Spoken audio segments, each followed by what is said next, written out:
Good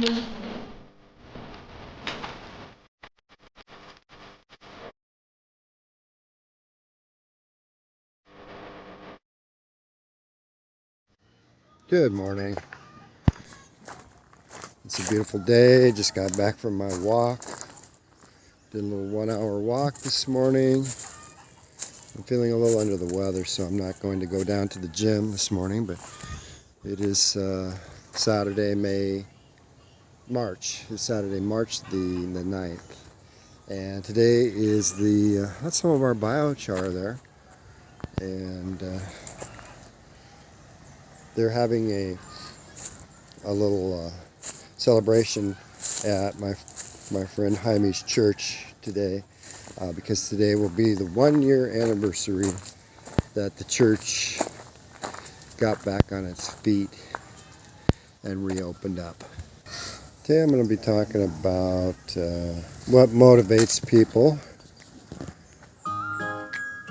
And many years ago, they discovered there was the psychologists discovered there's a motivational triad. And this motivational triad is 3 things. It's the seeking of pleasure. It's pleasure, sex, and food. It is the avoidance of pain. So all animals seek food and sex. All animals want to avoid pain. And the 3rd thing is the comfort zone, or the zone that you're familiar with. So all animals seek comfort. That's called the motivational triad. It's pleasure seeking, avoidance of pain, and the comfort zone. And the Greek philosophers many years ago developed a philosophy of hedonism, which they believed, the ones who started up this group, that the best life was one in seeking pleasure. That was the good life. And I can say, well, maybe, but what I found is the pleasures that people seek have messed up their lives. Good morning. Hey brother, good morning. Is it okay if I put you on the YouTube? I follow you. Are you following us? Yes. You know our channel? Disciples of Tao.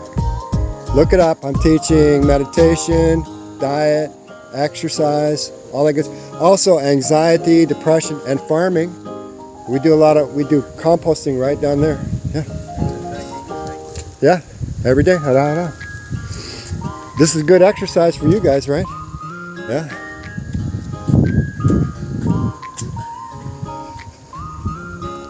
So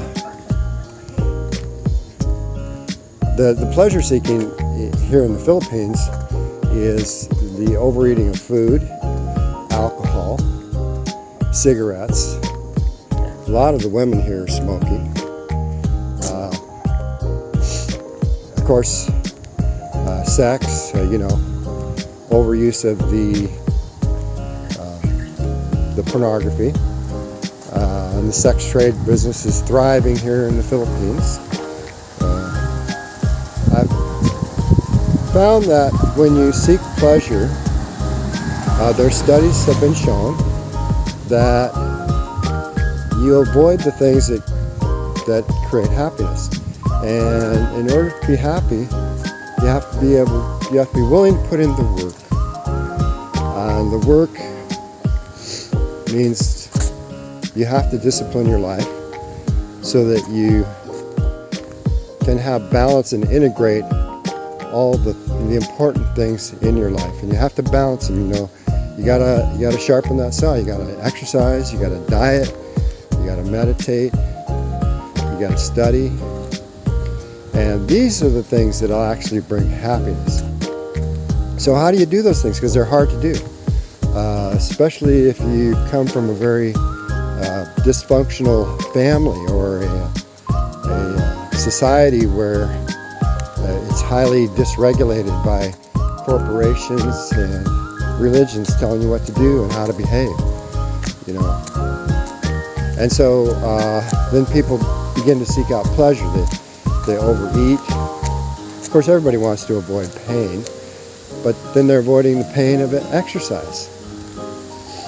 And so sometimes pain, especially if it's a healthy pain or a healthy suffering, which they call eustress. Eustress is a healthy form of suffering, and that's one of the things we teach. So this motivational triad can really lead to a temporary good life. It's immediate gratification. Oh, I remember when these trees started up here, and they were just scrawny little things. Now they've been up here like 3 years, and they're doing really good.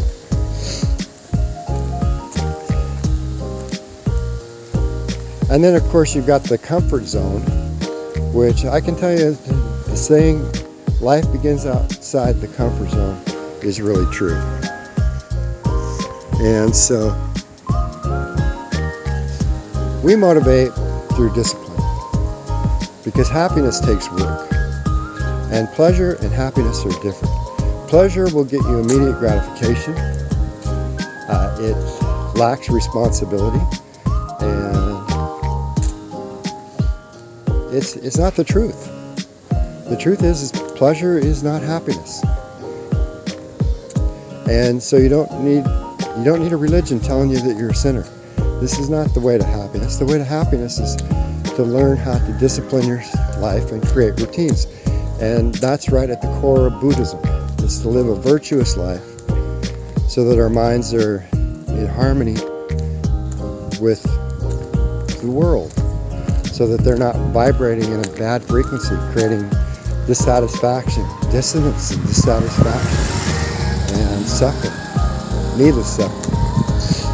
You want to suffer, but you want your suffering to be beneficial. That's why we delay gratification. Because when you delay gratification, you're going to find there's going to be a bit of suffering. But in order to have it work for you, you have to experience it. And you're going to find out that it's just not that hard. You can actually create some transcendent emotions when you have a good form of suffering.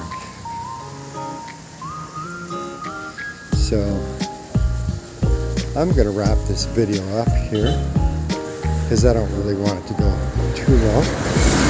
And then the kids can edit this for me. We do a little bit of editing. I'm hoping that all of you will like and subscribe to our channel,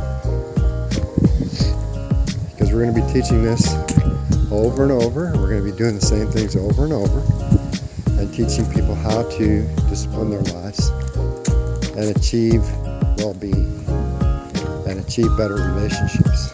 Because for me, life is all about relationships and results. It's not about material possessions or money, wealth or fame. It's about uniting the world, and we do that with a little bit of suffering, a little bit of discipline, and a lot of routine. So, signing off from Disciples of Tao, this is Timothy. Like and subscribe. Namaste.